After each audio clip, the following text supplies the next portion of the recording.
Assalamualaikum, dear student.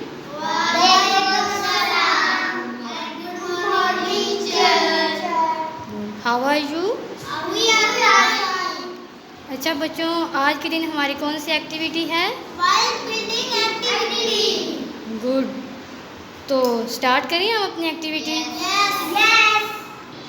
ठीक है, हम स्टार्ट करते हैं। बारी बारी आप सबसे पूछेंगे, ठीक है, 7 अल्फ़ाबेट लगा के कि इस अल्फ़ाबेट को लगाने से क्या वर्ड बनता है।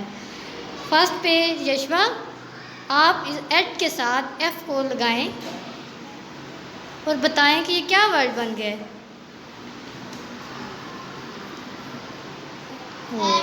Fed, good. Mohammad Rafiq, next F को साइड पे गा के एल लगा दें।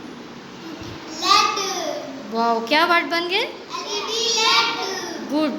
नेक्स्ट है हमारे पास मोहम्मद रफ़ीक, आप एल को हमाद, अब हमाद की बारी है। हमाद, आप इसके साथ बी लगाएंगे तो फिर आप बताएंगे कि क्या वर्ड बना है। चलिए बी लगाएं। चलिए आप बताएं कि क्या वर्ड बन गया है हमारे पास। बैड। दोबारा से बताएं। बैड। गुड।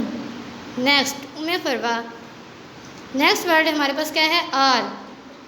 बी की जगह पे अगर आर लगा दें तो उम्मे फरवा क्या वर्ड बन जाता है? शाबाश, RED, रेड। इधर हमारे पास है अब्दुल मनान, आर को साइड पे करके अगर आर की जगह पे W लगा दें तो क्या वर्ड बनेगा? गुड जी। आज की हमारी एक्टिविटी क्या थी? वर्ड बिल्डिंग एक्टिविटी थी और कैसी रही? अच्छी। गुड बाय, हाफिज़।